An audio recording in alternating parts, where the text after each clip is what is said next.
Hi there. This video is just a brief introduction to how we use blood types as a way to practice codominance in Punnett squares. And in this case, you'll remember that both the A and B alleles are codominant, but they are both dominant over type O. And so in this case, if you have type A blood, you actually have a couple of options for your genotype. You are either going to be homozygous dominant for A, or you could be heterozygous, where on your I gene you have, on one you'll have one chromosome, you'll have the A allele, but on the other chromosome you have neither A nor B. Then for type B, it's kind of the same situation. And then type AB, of course, you have both. And then type O, that means you have neither the A nor the B protein expressed on your red blood cells.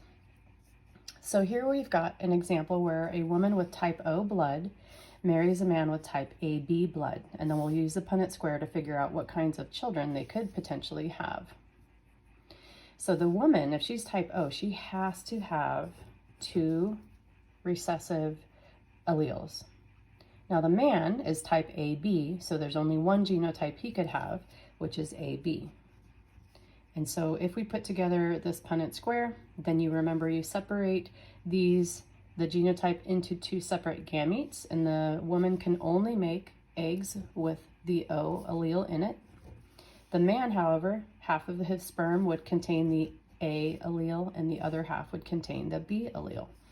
So when we recombine in the Punnett square to make the diploid zygotes, the possibilities are AO, and again AO, and then type BO, and then BO. So the possible genotypes are these. And in this case, these children would be type A blood, as it's dominant to O, and then these children would be type B blood. Let's take a look at another one. A woman with type AB blood marries a man with type A blood. Use the Punnett squares to show what types of blood the children could have. So the woman is definitely type AB. There's no question about that.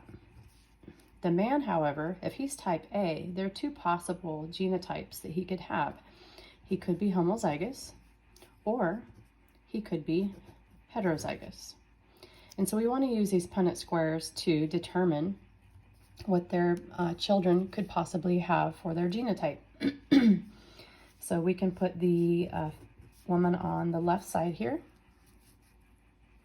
And then let's start with this first genotype. And then when we recombine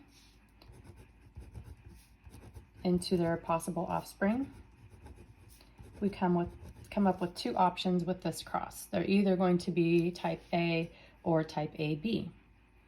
The second option is if the man is heterozygous. So again, we'll put the female here on the left side and we'll put his genotype on the top. And then we recombine to show the possible genotypes of their offspring. Now there aren't really any other genotypes that either of these could be, so we don't really need this third Punnett square. And then to list the possible genotypes of their children, or blood types, they could have type A, they could have type AB, they could have the genotype of AO, which is type A blood, and then we also said genotype BO, so this would be type B blood.